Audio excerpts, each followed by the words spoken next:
have seen the worst that humanity has to offer. The smallest baby we've ever rescued was 4 days old. Yes, she had been defiled. At 4 days? And yes, she died.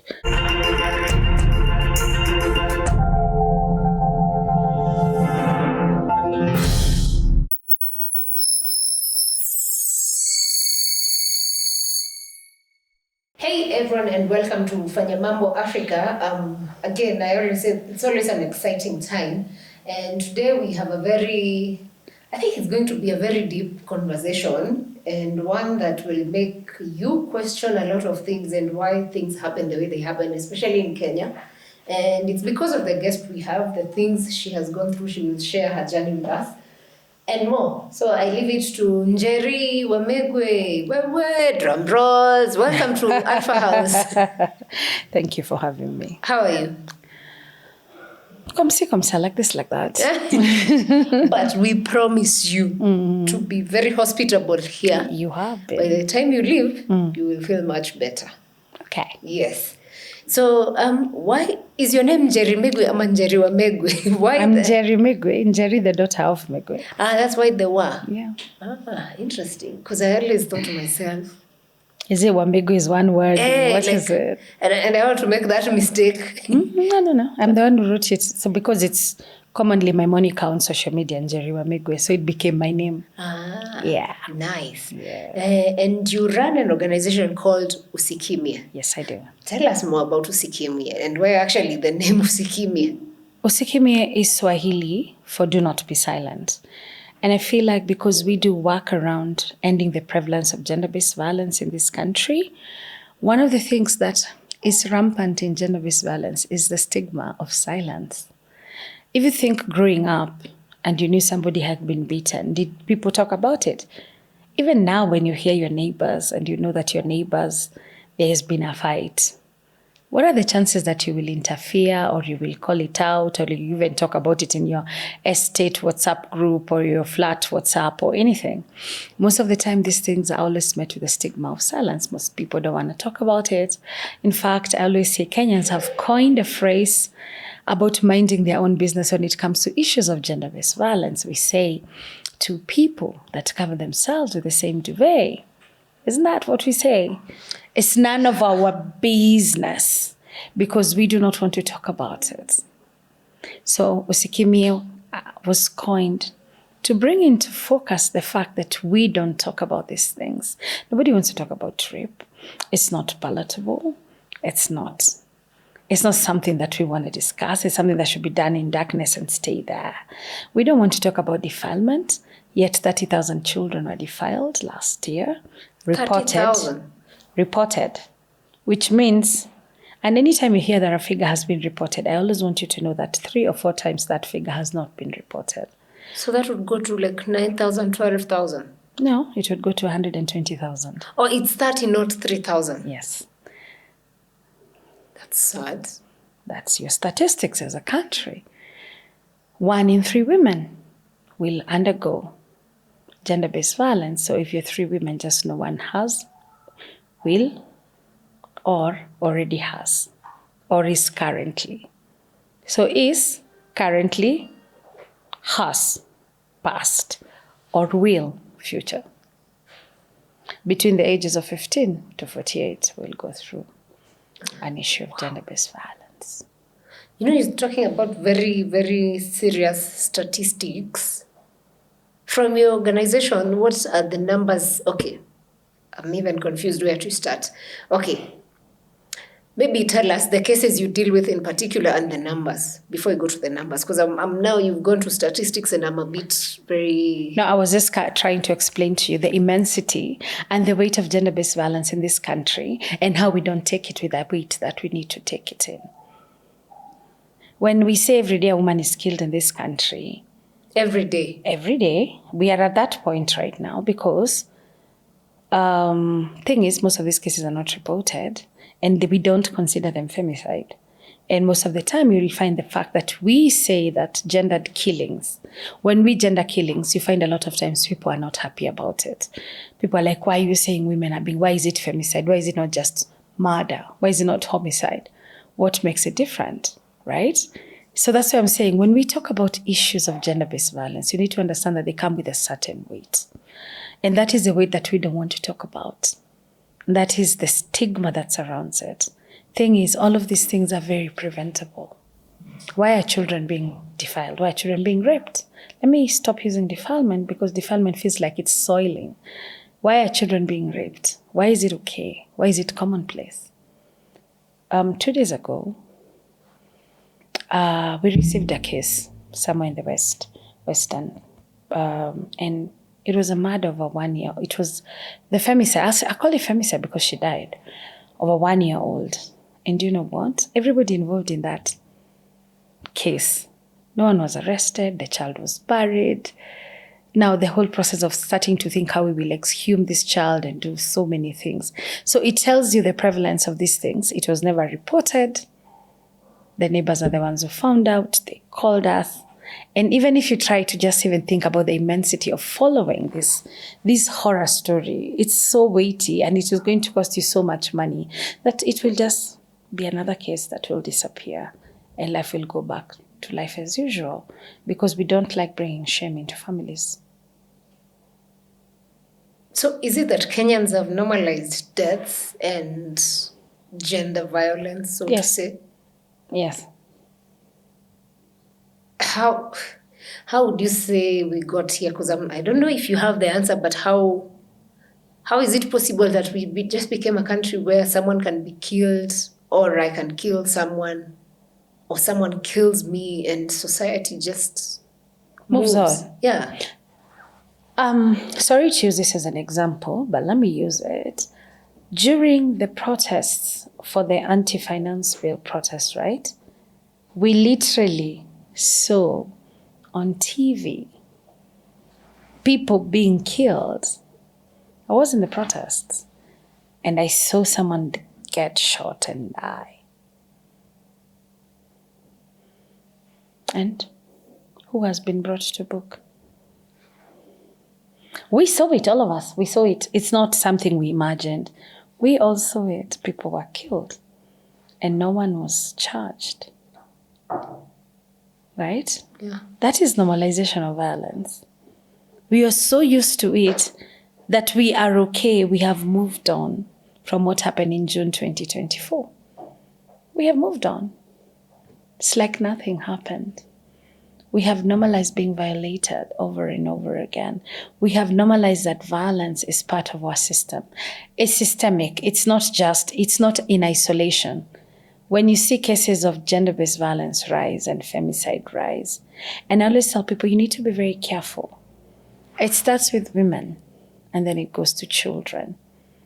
Because you normalize, women are beaten, women are killed by their husband, and we say on the cases of watu wawili, it's none of our business. Then the next thing that happens is we start seeing general killing of children. And I can tell you for sure, just look at it. When kids die in school, do those schools get closed? And if they do, how short do they get closed? And when it is that short, do kids not go back to the same school that children died? Didn't we see the kids who died in a fire in Njeri? Yeah. He's in the school back. Haven't kids gone back? You don't think there is something very abnormal about all of that? There is actually, and I look personally for that particular case, I think as parents in that institution, okay, sometimes I want to understand the parents' side, but... How do you understand? It could have been your child. Yeah. So how do you take a child back to a school where your own child could have died? Like, it doesn't make sense. So I want you to start understanding how we have normalized violence. Do you start to see how we have internalized and we're okay? Many times, this week we saw a child who died in school, the one who aspirated the rice and the watermelon. The school is still going on and nobody has been brought to justice. So when it's interpersonal violence, or when it's the violence, that's interpersonal violence, right? But what about when violence is intimate? It's violence between two people who are intimate. Do we really do anything about it? Don't we ignore it? Unless it's so violent, then we're like, oh my God, But then it's like gossip. Yeah. It's not like we're looking for solutions. It's like we're salacious. We want to consume this, but we don't really do anything to stop it. We talk about it and then it ends. I mean, earlier this year or towards the end of December when we had the Femicide demonstrations, which you had organized, and from that, since then, the president has been saying he's very concerned. He even came out to say that we need to end this disaster. He even formed a task force that's supposed to investigate and give feedback in 90 days. I think the 90 days ends somewhere in March. Do you think the government understands what the problem is? And is this task force well versed with what is going on from where you sit? Look, Kenyans' solutions to problems that they don't want to deal with is to form task forces. And then those task forces come up with reports. And then those reports are put up in a library somewhere, never to be done anything about those reports. So as far as I'm concerned, task forces in Kenyans don't work. We've had a task force for education reform, have a task force for checking on the higher education, modeling, new model. We have a task force for everything that happens in this country. I'm very sure if we keenly look, we'll find there's a task force for oxygen. But, we have task forces. That's a solution. That's a political solution. And yes, the government is very aware about femicide. And yes, the government is very aware about gender-based violence. The government just doesn't want to do anything about it. If they argue that they gave a budget of 100 million yes. to deal with that, is that and I argue that's very laughable. Well, looking at it from a financial kind eye, would that be enough to sort? And number two, would that actually be what is needed to sort the problem? Number one, no, and number two, no. Why do I say that? When you go back to the budget, because everything is about money. Gender-based violence costs this country 11 billion a year. So a problem that costs 11 billion you can't give 100 million is a tithe to solve it. And why do I say this? When I talk about gender-based violence, I talk about loss of time. When you're back home, treatment, because a lot of money is spent in treating these issues. Because irrespective of whether you hide or not, when you're raped, you require PrEP, you need to take time off, you need to go to hospital, and all these things need to be done, right? If you're beaten or you're violated, if you're emotionally not okay, are you productive? Of course not. If I went home and my husband abused me and I came and I sat here, I will not be in the right state of frame of mind. So I will not be a productive person. So we're also looking at, manpower that has been lost. So as a country, the cost of gender-based violence is between 10 to 11 billion every year, budgeted for. I'm not talking about figures that I'm just picking up. That is figures that is budgeted for. Whether or not that money gets to where it's supposed to go is another story, but that's not what we're talking about. So all we have done when we talk about femicide and gender-based violence is, one, we have asked the government to declare this a national disaster. And when you declare something a national disaster, it means that, one, it is there's a spotlight around it. It also means that resources are put into it. Growing up, there was a HIV campaign. It was so robust, the president himself was involved in it. Everywhere. There was ABC, I remember. I think it was abstinence, and I think B was, and I think C was condoms. Be faithful. It was I promise you, hata kwa street light, they had put posters. Ukienda kwa duka, there was a poster. On radio, on TVs, on everywhere. I mean, if it was a time of social media creation, those things would have been there. Okay? Because we had a pandemic in our hands, and the pandemic was HIV and AIDS that was killing people. Now, last year, in the beginning of this year, Odipodev gave that 171 women were killed. And if you go back to like the days of COVID, that would have been a number that would have been so scary to Kenyans, right? They'd been like, oh my God. And I want you to know that those numbers are reported cases where they can go to media and be able to extract it, which means there are so many cases which go unreported. Yeah. I was talking to the DCI and we were just having this conversation and they were telling us, I was asking them, can you disaggregate data on women and even men who sometimes have been killed? And we can see if they've been killed because of gender-based violence. And they started giving me data and it was just a casual conversation. And they're like, oh no, there was this serial killer. And I was like, there was what? Killing people where? You know this and why don't you ever talk about it? So they know. Let me tell you, you need to be very aware that the government is omnipresent. They know, they're very aware that people kill people, how people are killed, the method of killing, what happened, and even the ability to catch a culprit. And we have seen it because when the government goes abducting people and they can be able to get you at your place and pluck you from there, it means they have the ability to know that this woman has reported so many times threats to their life. Because a lot of times intimate partner violence is actually 75% of the cases of intimate partner femicide is done by intimate partners. And most of the time, these people have reported cases of gender-based violence, threatening, and all these things. Some have even gone to court and gotten orders, protection orders. Yeah. But nothing happens and nothing changes when you do that. So it ends at that. It ends at that. And then kidogo, somebody is killed. And then we're all like, oh my God, how did she get killed? So back to the question of why 100 million is not enough. Sorry, I digressed, but I thought it was important to bring it back. 100 million could have been used to do a lot of sensitization. Go all the way to the grassroots. Go down to the village. Send messages. Where is the campaign? As I was saying, that HIV campaign was so consciously done that we didn't know what sex was, but you knew you needed to use a condom. Yeah. Or you at least needed to be faithful. Or at least you needed to abstain. It was driven in us as children. It was driven in us. It was everywhere. There were songs. I was laughing at people discovering that the Lagomba song was about HIV. Oh, yes. That is how rampant HIV was, that there were songs around, issues of HIV.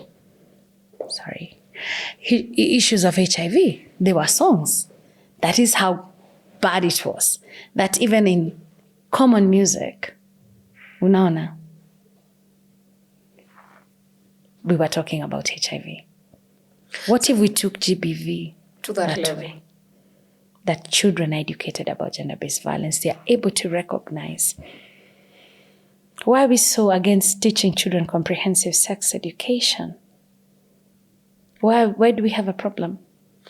Many will argue because they don't want kids to have sex. But before we go to that, Njeri, I have something I have to ask. Because people will question, out of, I think it was a 30-member the task force, if I remember what was put. Someone will question who are these members that were put. Again, we have nothing against the system and the people they decided. Of course, that's that the president has the will to work with whoever he feels fit. But many will ask why Njeri is not part of such task force. Yet, this is your daily work. And even if you're not, maybe the other thing would be, has anyone from this task force reached out to you to understand? Because this is not something you're doing today. Like, you've not just woken up. It's a thing you've been doing for years. So has anyone even tried to reach out just to understand the basics? See, they put an advertisement expression of interest on the newspaper. So I'm supposed to, get out of my busy day and answer the expression of interest and tell them this is my thoughts. I'm afraid, yeah. So nobody from the committee reached out? No. Wow. That's pretty unfortunate, but maybe they have other sources. But I feel since you're part of a system or an organization that deals with this on a daily, and technically almost every Kenyan knows you. If you're online, you know Njeri Wa Migwi because we've seen that. If you don't know that, you know Usikimye. And a lot of, I think, women in the estates do that too. But my other question would be, and of course a lot of people ask, if for instance I've gone through gender-based violence what would make me stick around to that person? Because, and I'm raising this because I am working on a documentary, and we went and filmed in Kibera. For this particular one, their issues were they do not have the money. That's why they stick around. But would this now task force be able to manage this? Because for me, that was I did a story, and that is what I have gotten. I do not have a job. If the president gives me a job, I can get out, go start a business, and raise my kids. And it was 3 women, same scripts.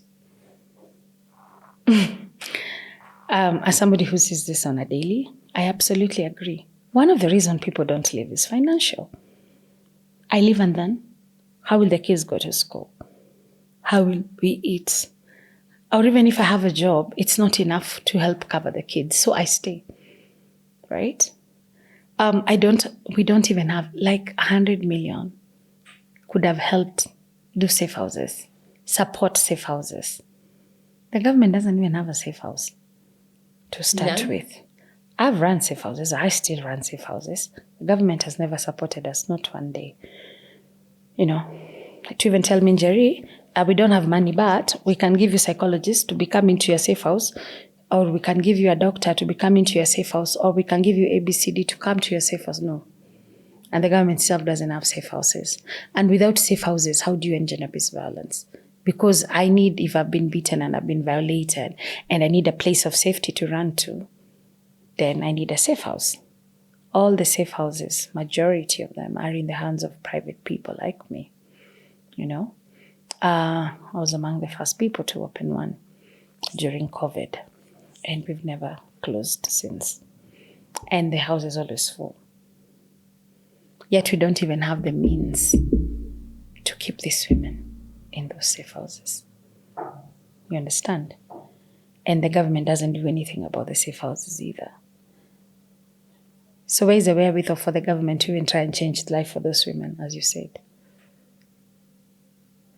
We need to tackle this from a psychosocial aspect, where these women receive counseling so that they can even be able to actually introspect and see that what they're going through is abuse, be able to actually be cognizant of trauma bonding, to be able to be cognizant of things that can help them escape. Because staying in that abusive relationship that they are in means that they'll never leave.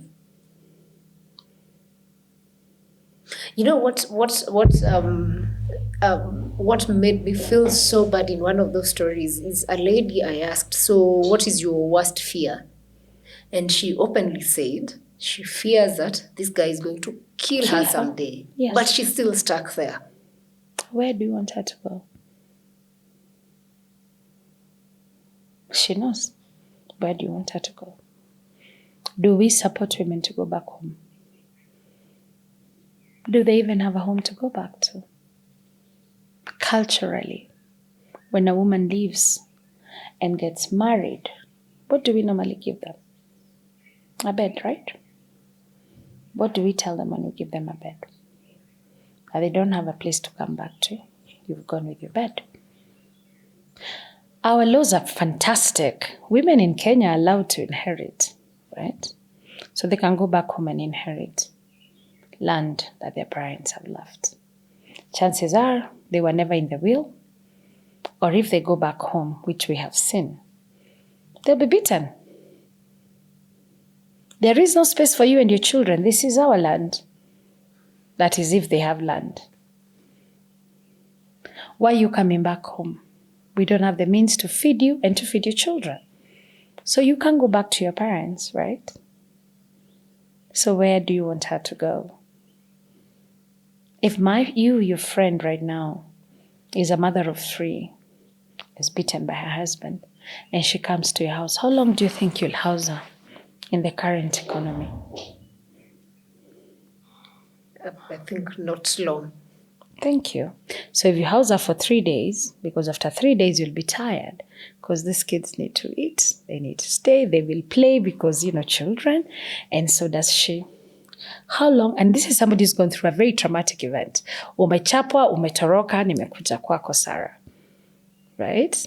So I need a place to rest, to even think, recuperate. That's what safe houses are for. You can't be able to take care of her, right? Sustainably. So where does she go? Those are the questions that no one answers. So if this woman doesn't have a place to go, she's going to stay. And she's going to get killed. And they know. But there's nothing they can do. You know, the other thing that was sad is to understand that they also do not have information. Mm-hmm. That, for instance, Njeri runs this safe house. I can call and maybe get help. Number two, they don't know the organizations that have even the free toll numbers where they can get help, or even basic. The question was even counseling. Like, have you tried to get counseling? She's like, I don't know where to. So with such things going on, how will this task force resolve such affairs, or what would be the best way out? What would be the solution? Even me, I want to see. I'm here to see. Because, see, the government felt they were the most capable people to deal with the GBV femicide task. So let's see. Maybe they'll come up with solutions that we are yet to see. But from your end, what would be the best solutions? Because now you've been on that space for As I said, number one. You see the way you said people don't have information? People sometimes don't even know they're being abused. They just assume that is part of being in a marriage. They assume that because I'm married and my husband beats me up, it's okay. But the thing is, how then do we make this thing public and available? By having a robust campaign that targets everybody in this nation. The government has a helpline, 1195. I talk about it more than the government talks about it. We have a helpline, and we are overwhelmed. Okay, we're a very small organization for the amount of work that we carry on behalf of this nation. And so the government has a chance and a choice to duplicate the work we do in every county. The government can tell us, look, can we come, learn from your model, and then we duplicate this model across the country. What has prevented the government from doing that? The model we have done is vital. It shows you it can be replicated across the country. Have they tried it? No. Do they want to try it? Absolutely not. Do they have the wherewithal to do it? Absolutely yes. Will they do it? No. Because the government doesn't see what is the position of trying to stop this. There is nothing in it for them to stop it. What's the political relationship between poverty and gender-based violence politically? As long as people are poor and people are oppressed, then people are going to remove the stress from the person who is less powerful than them. That's how the cycle works. If I go to work and I don't have a job, or I go to work and I'm stressed, who do you think when I go home is so stressed in that way? Isn't it my wife? And then if I am a wife and I can't beat my husband, who do you think nitatolea stress? Isn't it the children? And because all the women we spoke to actually are mothers, what does this whole thing of having GBV happen? And of course, it happens in front of the kids for some of the women. What does this sort of parenting do to children? What's the impact? A child that grows up seeing violence assumes that the world is violent. And so this child's way of resolving their own issues is violence. It is said that a child who grew up being violent has a 50% chance of becoming a very violent partner, especially when they're boys. They tend to be bullies, or they tend to be very socially inept or socially awkward. And when they're girls, they tend to get married to the people who are like their fathers, which means they will also wind up being in that cycle of violence. It's either of two ways. You become very, very violent, or you become very, very pacifist. pacifist. But most of the time you find that these people, their method and their ways of doing things is violence, because for them love is equals to violence. I saw my mother being beaten, so why can't I beat you? How many times do you see people saying, why can't she be like my mom? You saw your mother taking in all this violence, and you're okay with you mating on the violence. And you don't understand why this woman I have married is resistant to my brand of discipline. Which is why I always say, not only is it wrong for children to grow up seeing violence, it is also wrong for parents to beat up their children. Because we equate discipline to violence, right? African mother. In fact, when you see your dad beat your mom, see, and I'm disciplined. Isn't that what it is called? I'm disciplining my wife. Isn't it? And so I'm disciplining my child. So we speak a language of violence in this country. And we think it's okay. Yet this came with colonialism. Africans treated their children with reverence. We treated our children with reverence because they were our ancestors who came back. We did not beat children. We had other methods of disciplining, if we call it discipline, or training children. We didn't beat children. Because remember, we named our children after us. Your mother, your father, your... So you didn't beat that child because that could be your reincarnated father. But as people who have gone to school and have evolved, we have taken the things that colonialism taught us and given it to ourselves and given it a name and called it discipline. And so this child is seeing the father disciplining the mother, and this child is also being disciplined. So that is why we are very fluent in the language of violence. Is there a level of caning a child? I do not believe in caning a child. I am sorry. There is nothing. It is very simple. Can this child understand?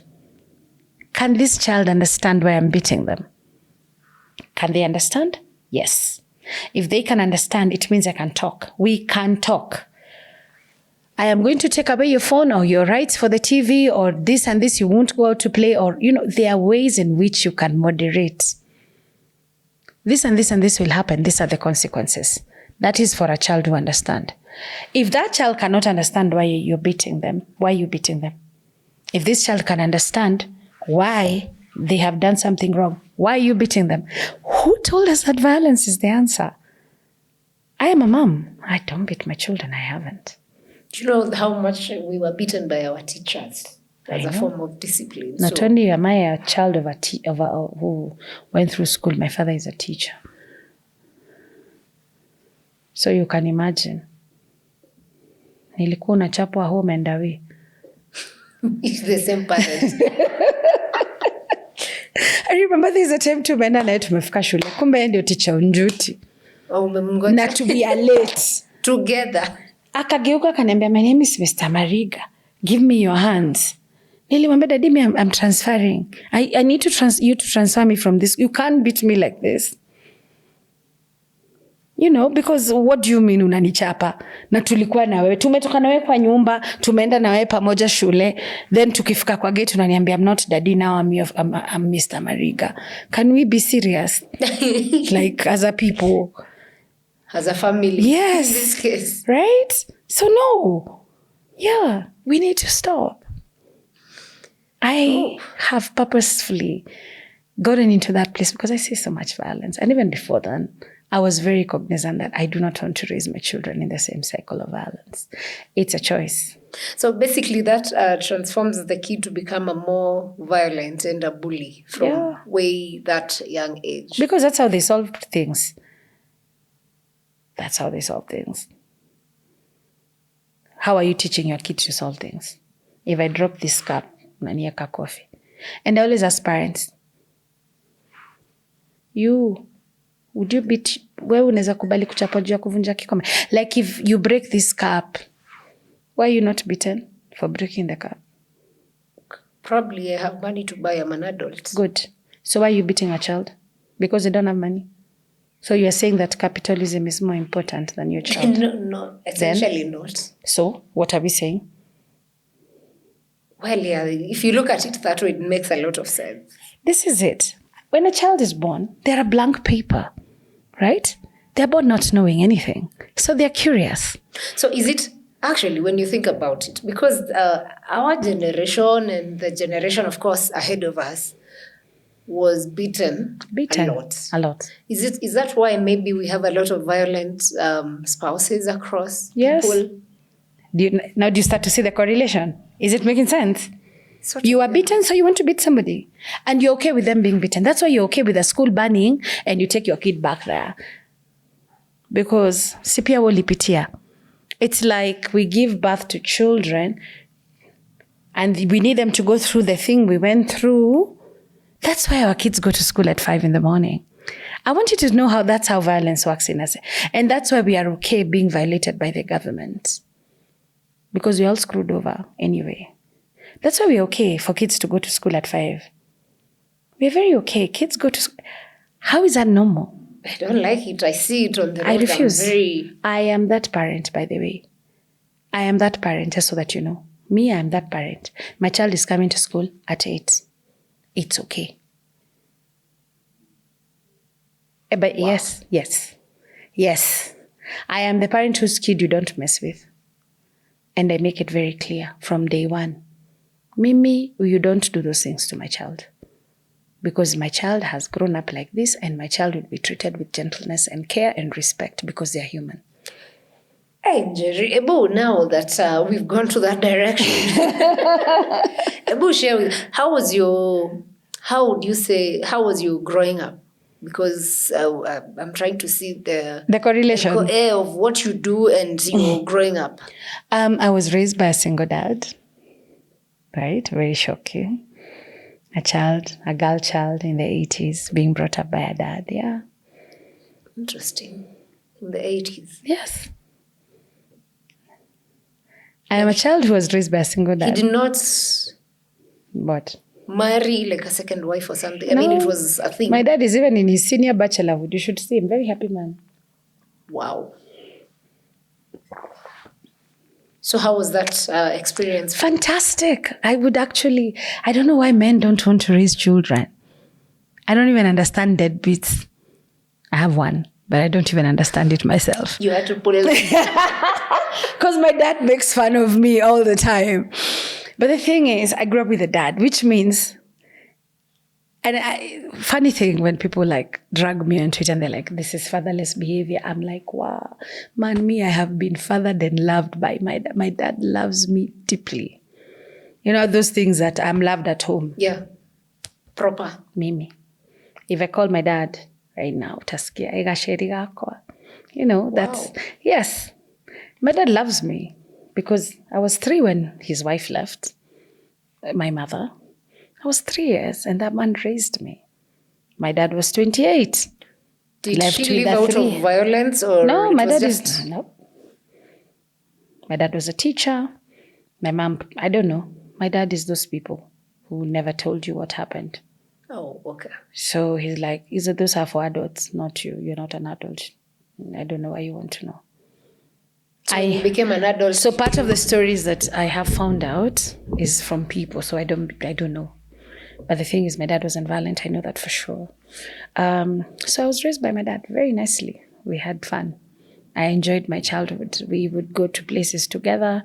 Even when he would go to a bar, he would get 2 Sinatabus. I would sit on one. I would drink my soda.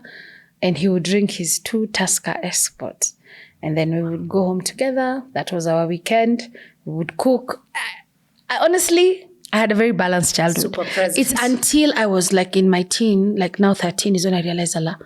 And people have moms. You know, that is when you're Kwanzaa, because, we never used to cook chapo. Right? Yeah. Because dads don't cook chapatis. Yeah. At least my dad never cooked chapatis. And chapos were not being cooked the way nowadays they are cooked, or you can, dial a chapo. Yeah. That is how I first recognized I don't have a mom, because moms would cook chapati over the weekend, some weekends. Yeah. But I was growing up in the 80s, chapati was a big deal. I don't know, this chapati is not a big deal, but for us, chapo was a big deal. Even in the 90s, as who grew up in the 90s, right? Yes. So throughout primary school, I'm seeing people are having chapo. In the 90s, even when now I'm in my teenagehood, guys are like, chapo. No.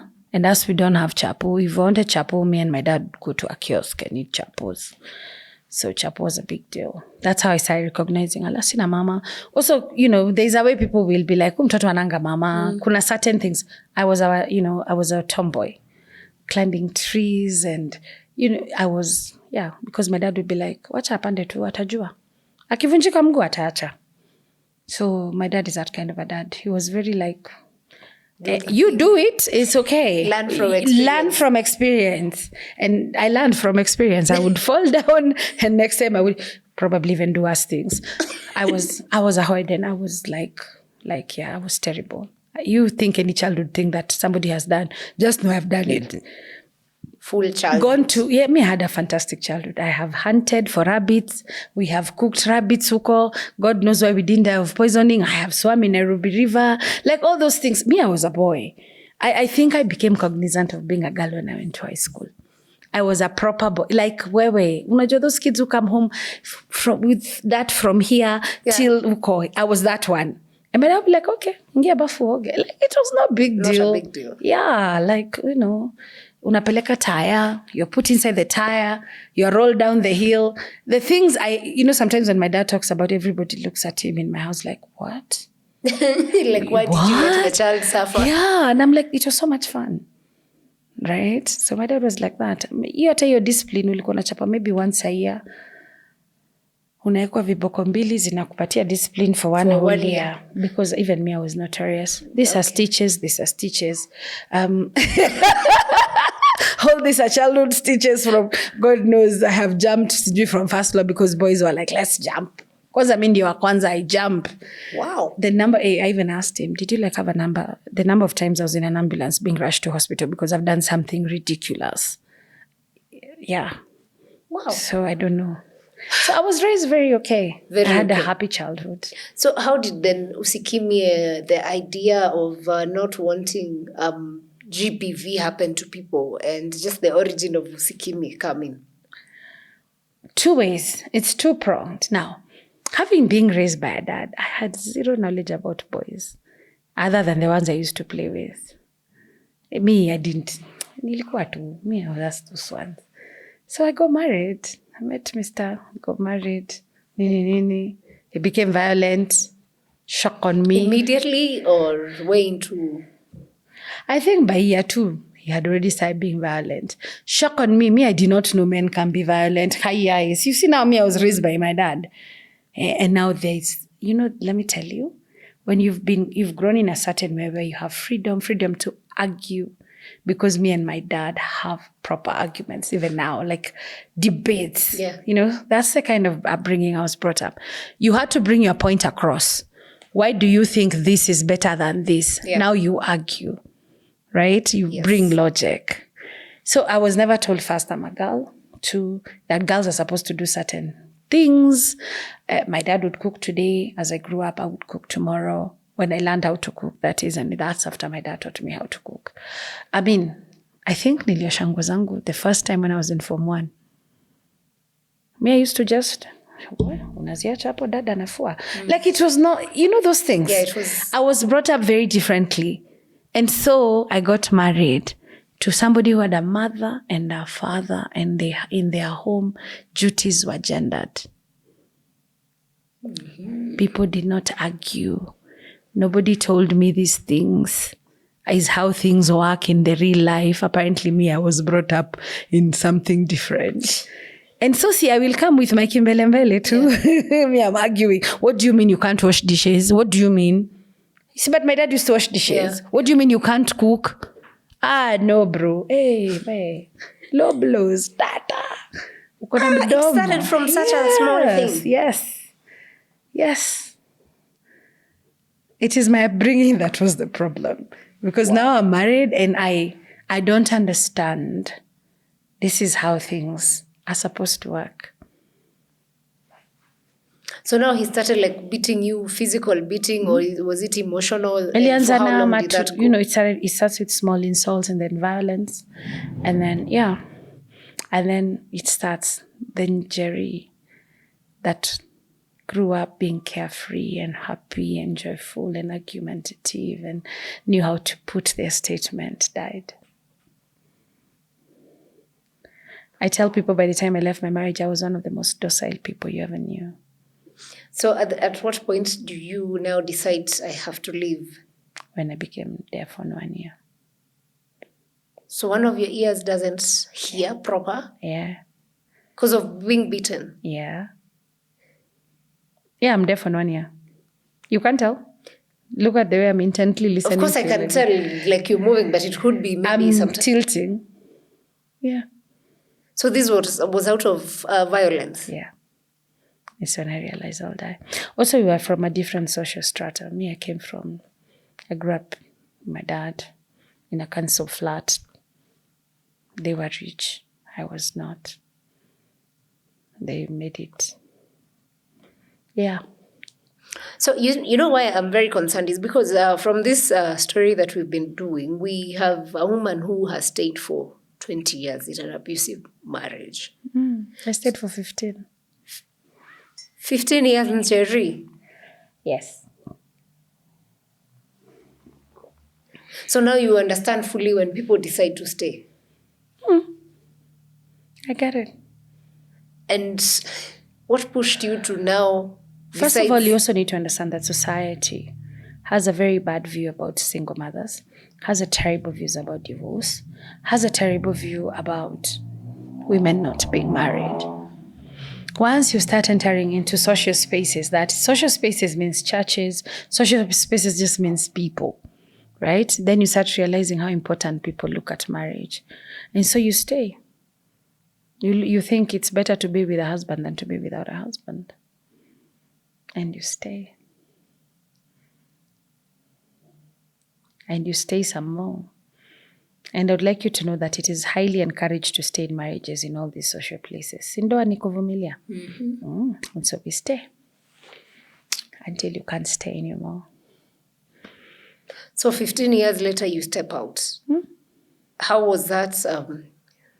Transition. Yes, and the just knowing for real, I'm stepping. To be honest, in those 15 years of marriage, I ran away as many times as up to 8 or so times. And I remember the last time I told him, I'm never going to go, but the day I leave, I promise you I'll never come back. And I've never come back. It's been what? 10 years now? 12, 11, 2012. Yeah.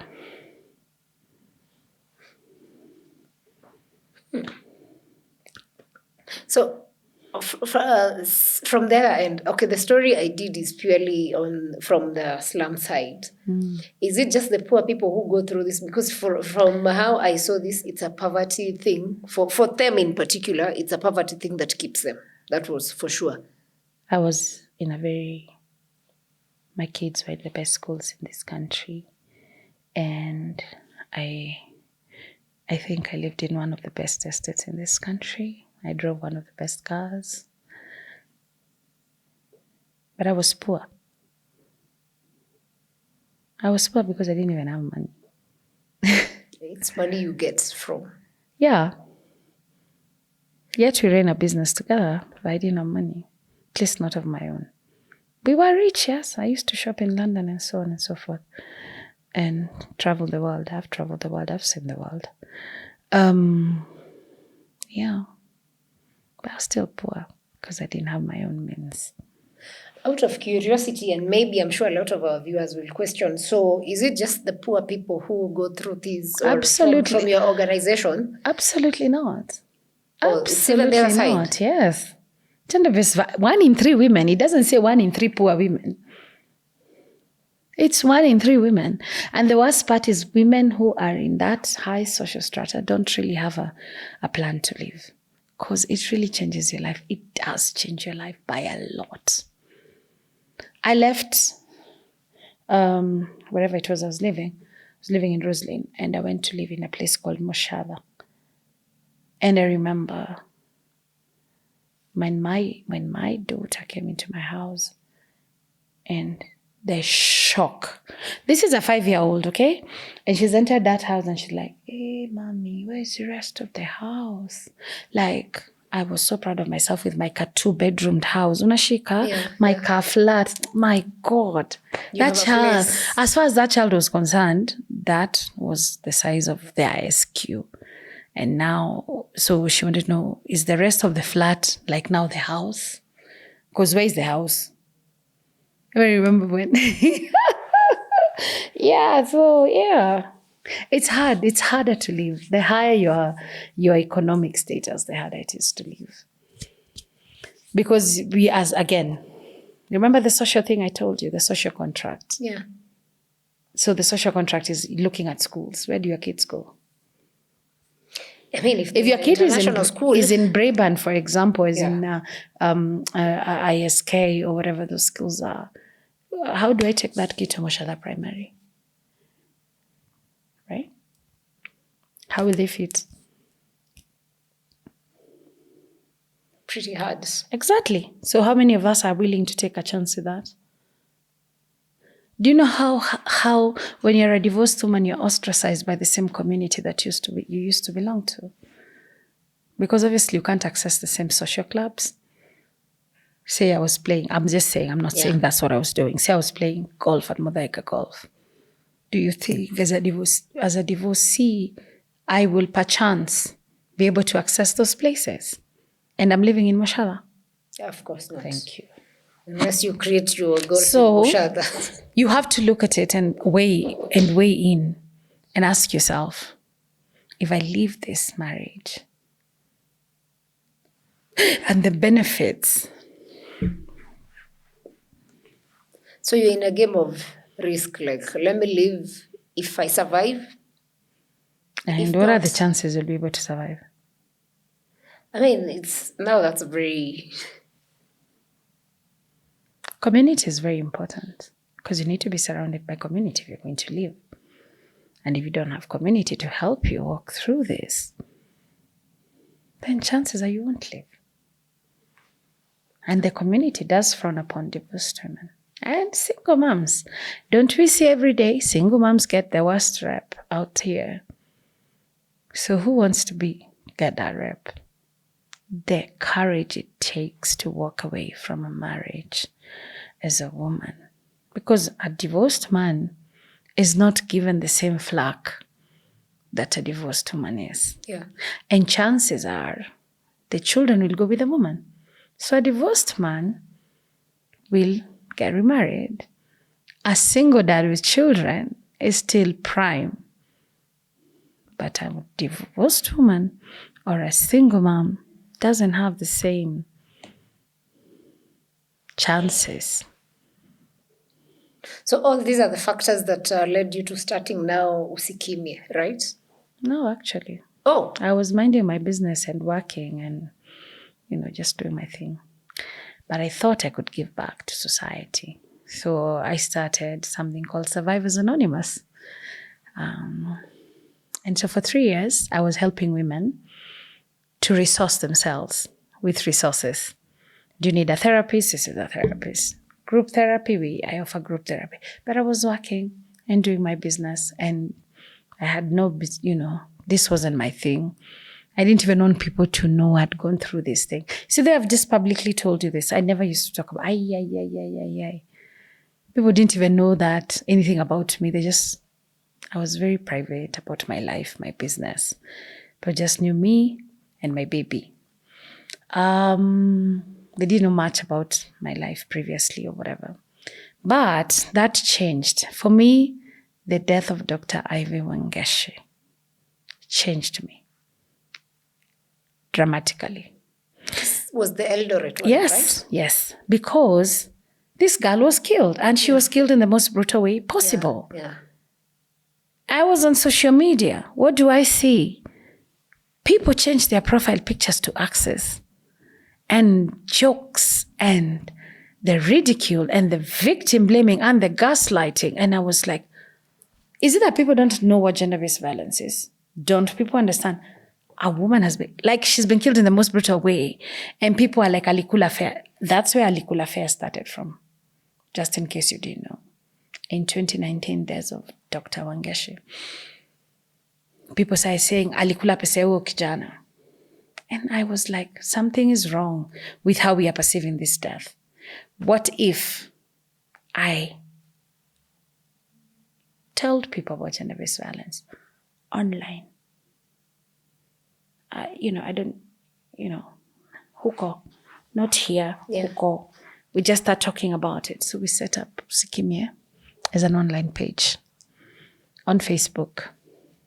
And I started teaching people. I was like, this is how domestic violence looks like, intimate partner violence, or huko.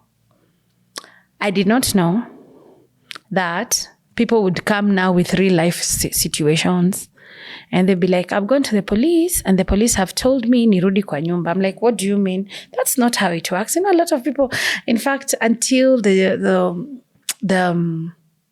maandamano, people were very like, police are helpful. Yeah. When I would come to online and tell people, this has happened and we were not given the help we needed. And people would be like, no. It's that taught them how it is on the other side. So, and these people would ask me questions and I'd be like, no, what do you mean? Police can't tell you that they're gender-based desks and so on and so on and so forth. And so during my free days, I would go to help these people who have come to our inbox and they needed help. For me to discover kwa ground, that Kenyan saying, kwa ground mambo ni different. And so that's what happened. Kwa ground mambo ni. And I was still trying to juggle work and Usikimye. I was not really thinking the way this can become an organization. No. Then 2020. So we've been running this for 9 months. We've even done a march together with feminists in Kenya, the 2019 first Femicide march that we did. Sharon Otieno was also killed. And so we also went for a protest. We did a vigil. I was part of all these things, but I was in the periphery. I don't want. It's just a page and we teach people and then, we go back to my life. I don't want to be involved in too much. 2020 happened and life as we know it changed. COVID came. And when COVID came, it came with a lot of gender-based violence. When I tell you, I literally used to live in my car with women and children who, I remember the first person I rescued was a case in Zimmerman where a woman had been thrown over a balcony. Where? And I was like, excuse me? So I'm here, I'm looking for a safe house because, that's how things are supposed to work. Yeah.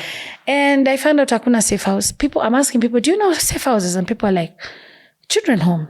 I'm like, not children home, places where we can take. So I'm taking these women to my house.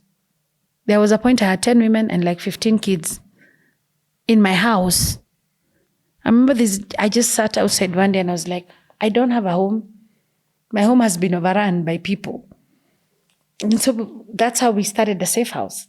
So I went and, got space somewhere.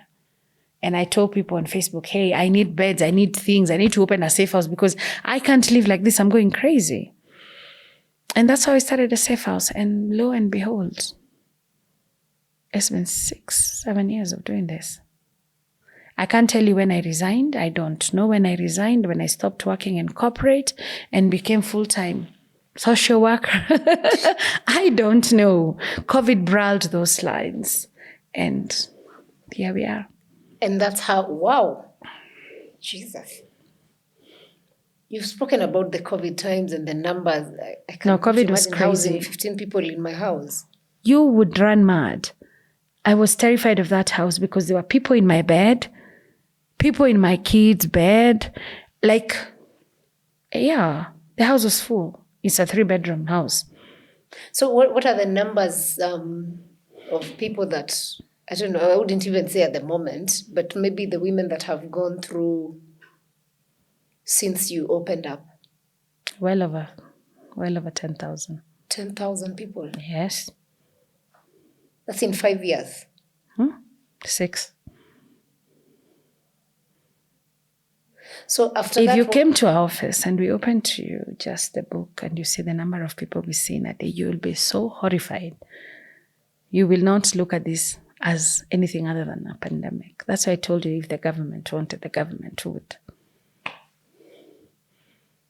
So these women, after maybe they are in, okay, how long do they stay there, and what's usually the exit plan, if there is? Number one, the safe houses are not funded. So it's well-wishers. It's well-wishers. We need food, hygiene products. We need psychosocial support. Most of them need to go back to hospital, transport, and all those things. Hey, this is where I plug you because you're doing a fantastic job. By the way, if anyone is watching, is there like an M-Pesa number? I mean, this you can say so that whoever is already Mchanga 891 300 and the pay bill. That's a pay bill. And the account is Usikimye. Thing is, nowadays we take very extreme cases. We've narrowed it to a science. If you have someone you can stay with, please go stay with them, because chances are we are left with very heavy burdens. I have kids I've taken to school because when they went to court, their mothers were like, umeleta baba yako kotini, all right? So your dad raped your stepdad, or you're my brother, and now you've brought shame to the family, and they abandoned these kids. So I've been forced by circumstances in our safe house to have kids. Some are now even done with school. We have some in college because they had nowhere else to go, right?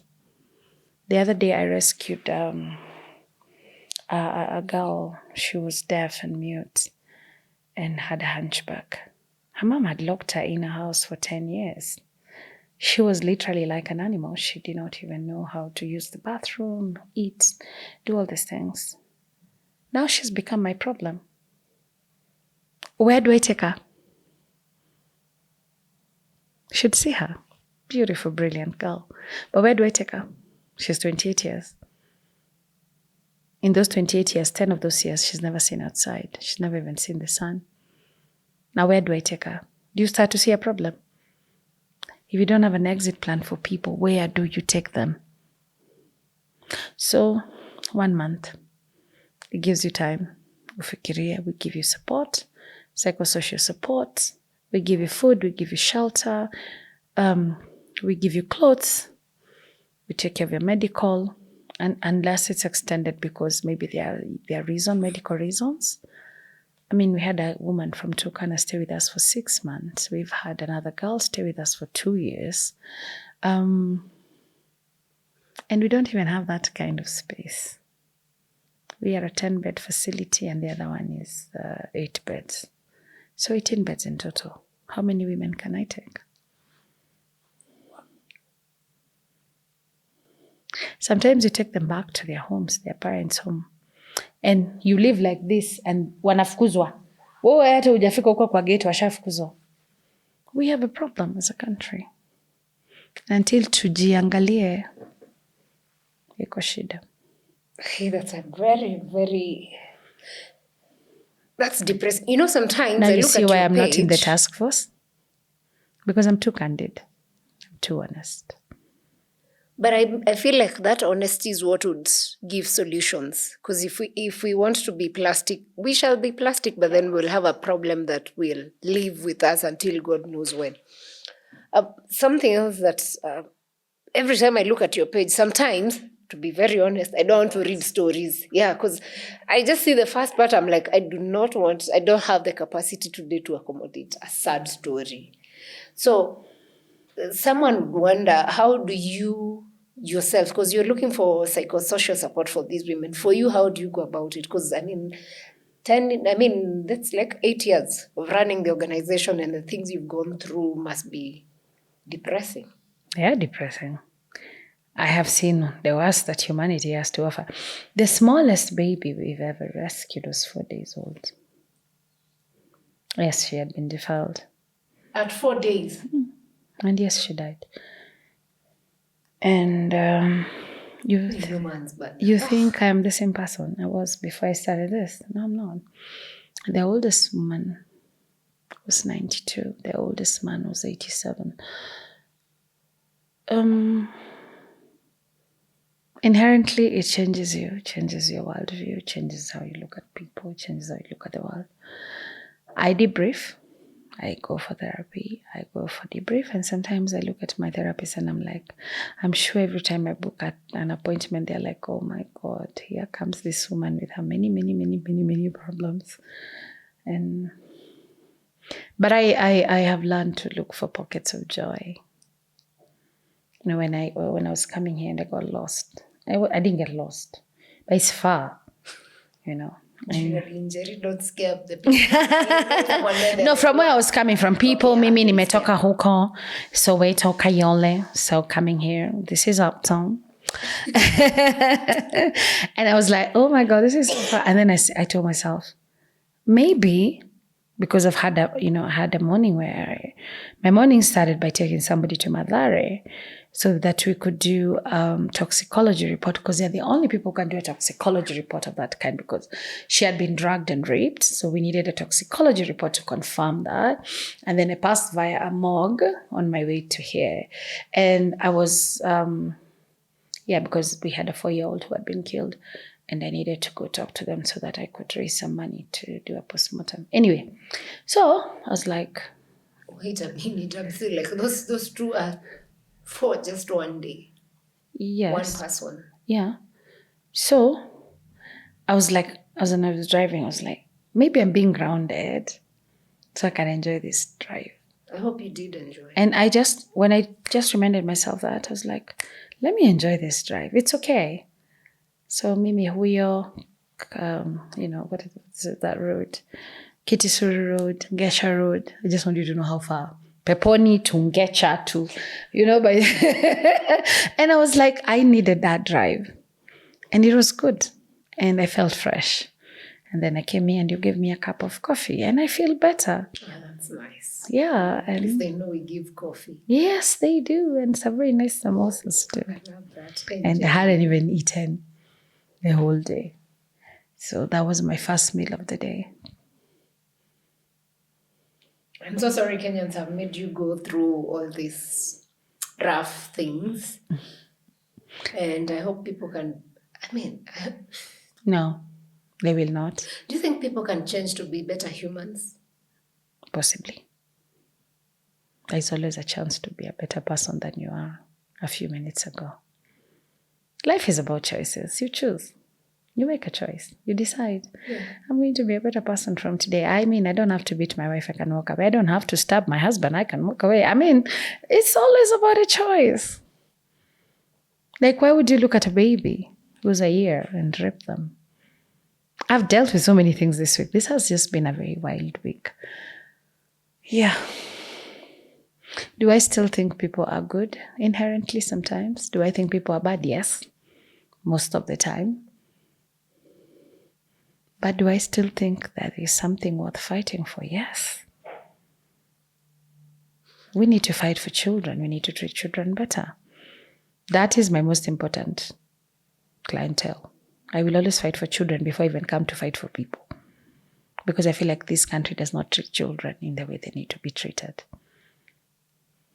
Wow, I hope we are hearing and acting on it.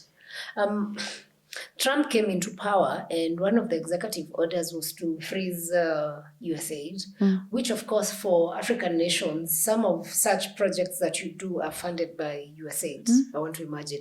What's the impact and how are you going to deal with that gap? Let me tell you, bado hamjaona impact. Right now, you're just seeing people being cut off and the redundancies and all that. It hasn't hit home. It's going to hit home. TB is going to come back. HIV is going to come back in ways that you have not seen. And the government will not do anything because the government doesn't do anything because the government hasn't done any contingency measures. The most important part about the work we do, especially when it comes to sexual violence, it's the part for ensuring that people get commodities. That is on the part of just sexual violence, where when you're raped, and this goes for both men and women, you go to a hospital. What is the first thing you're given? PEP, right? To ensure that you do not contract AIDS. Yeah. Other than PEP, there's hepatitis B that you're injected for. Do you know who was subsidizing them? PEPFAR. Do you know where PEPFAR comes from? USAID. Right. That's just that. When it comes to SRHR, the most important part is commodities. Do you know what commodities are? Do you know what SRHR is? Sexual Reproductive Health and rights. Yes. We are looking at family planning, looking at condoms. Guess what is going to disappear? Condoms. Because condoms are subsidized. I'm not talking about Durex, I'm talking about Sure. If you can afford Durex, you are not the people who should be worried about this. And our sexual habits are bad. And the government's not going to do anything. We're talking about TB here. You're talking about CCIs.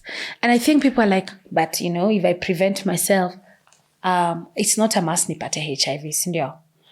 But the thing is, you can protect yourself, but your partner can come home and bring it to you. You can get into an accident and emergency. There are so many ways of contracting HIV.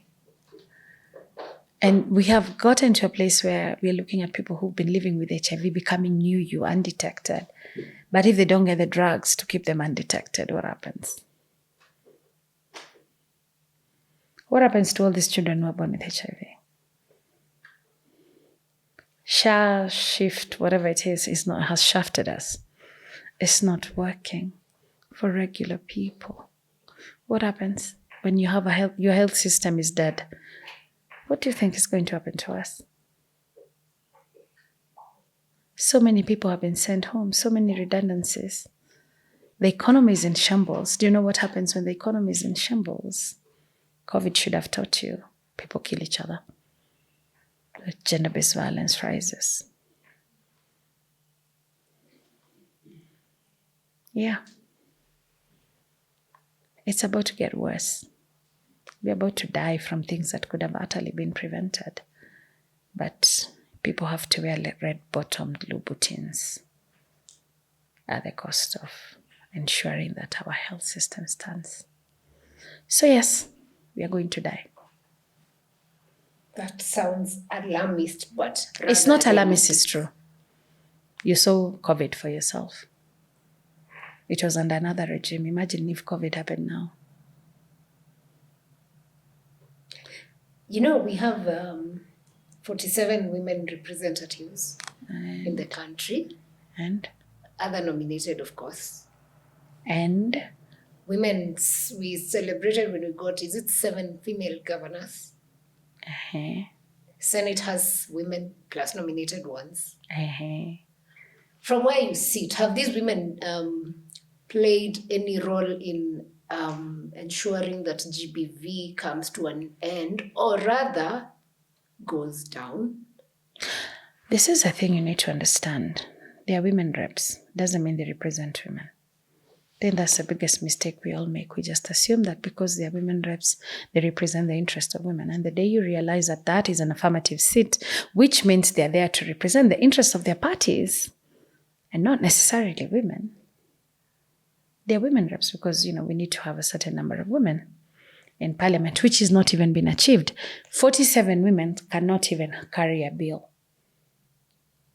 Did you know that? You need a quorum. Yeah, of course. They don't make a quorum. They don't even make a third of a quorum. But we have female and MPs already. All these women who told you that they want to end gender-based violence.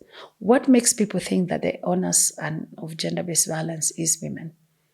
No, in terms of making laws, no, I'm not saying it's their responsibility, but we expect, since they are in the house where laws are made. And that's what I'm saying.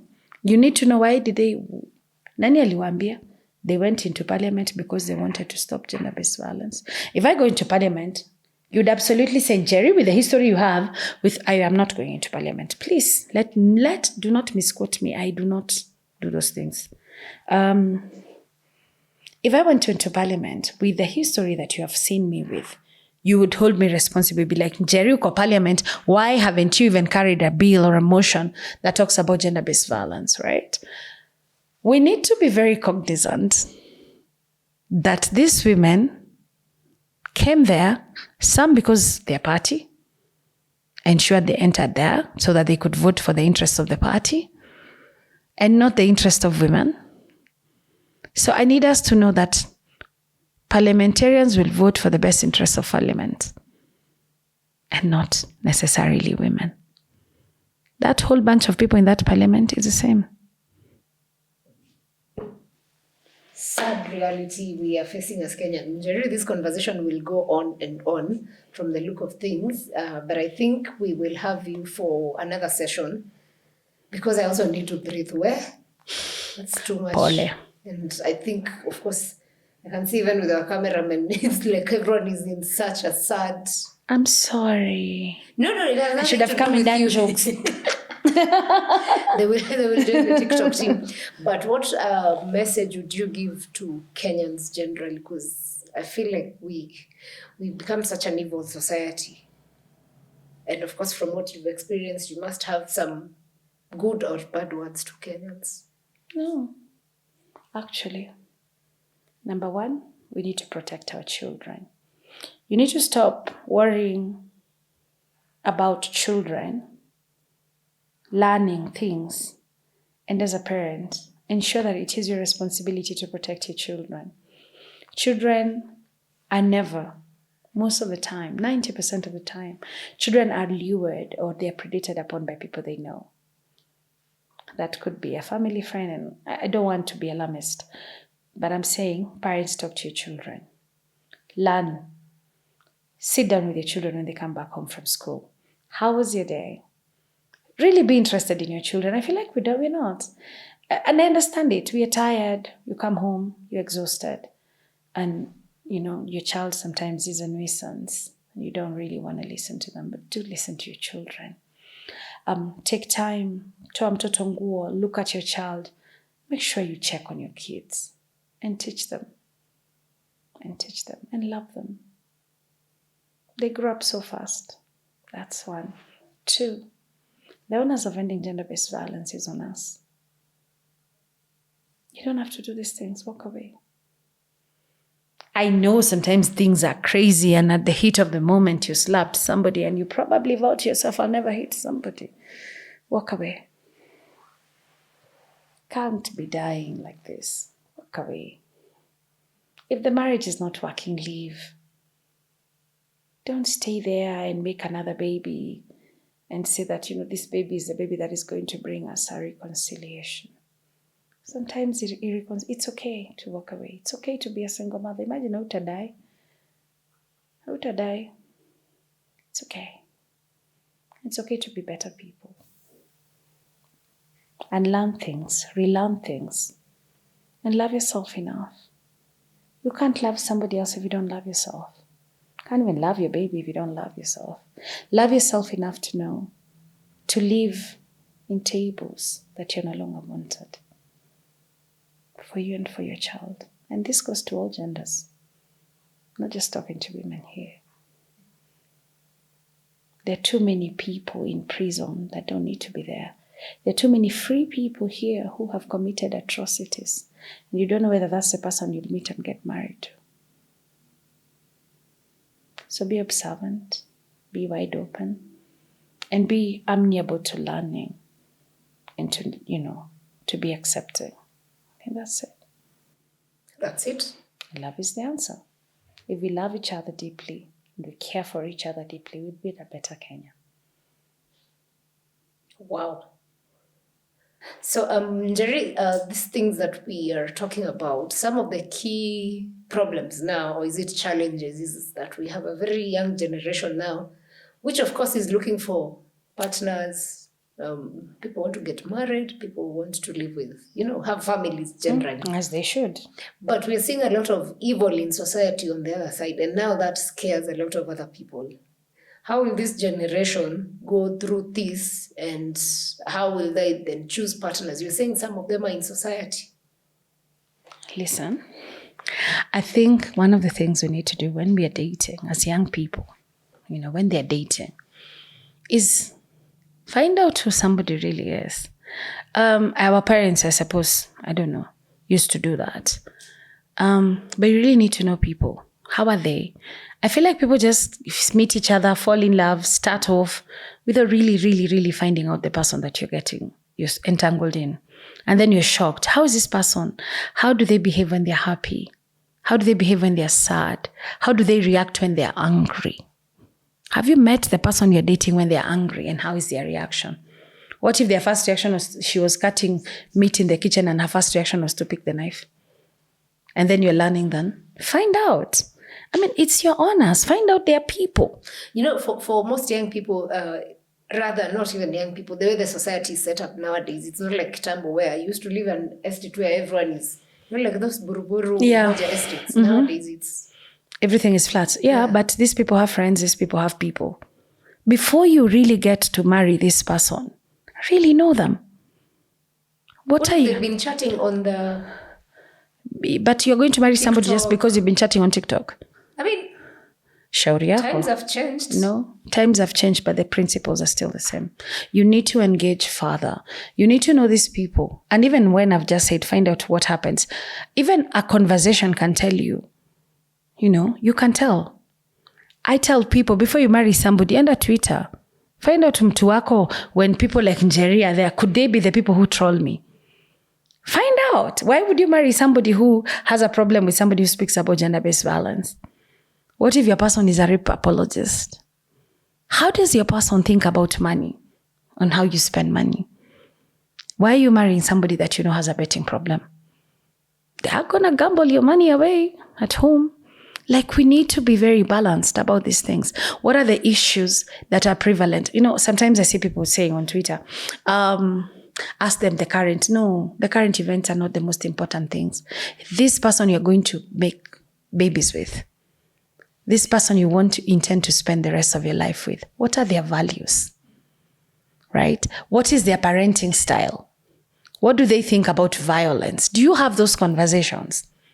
You have to have very intentional conversation if you're going to be intentional, because let me tell you, marriage is intentional. It means you're intentionally leaving yourself and somebody else to come together to build. Right? Yeah. The same way you go and look for cement and you're like, this is the best cement, or you go to an architect to build. Why do we not do the same when it comes to marriage? Sawa, she's a painting. Amen. Amesimama. Is that the only criteria? What are their values? Where do they come from? What is their conflict style when it comes to resolutions? What is their loving style? What is their parenting style? What do they think about violence? What do they think about ABCD? Ask, find out before you find yourself with a serial killer. That's scary. Okay. With a love bomber. Okay. Even that is scary.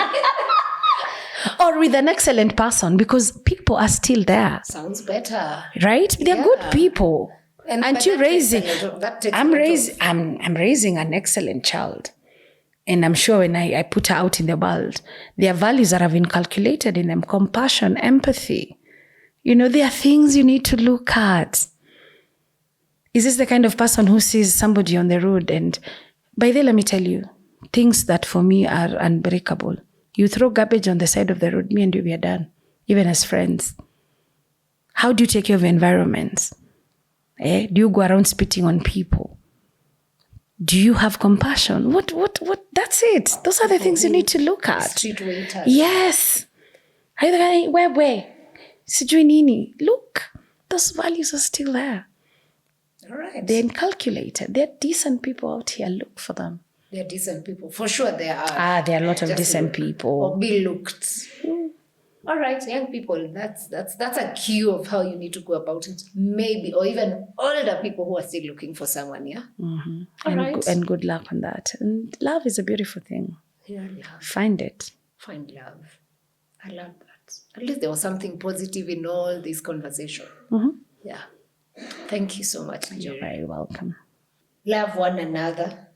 be decent human beings. I mean, this conversation has revealed so much that I knew there was some evil in this country, but I think I am just learning that we've become extremely evil, and I hope we can be better humans and actually kind human beings. Yeah. See you on the next episode. Thanks for watching.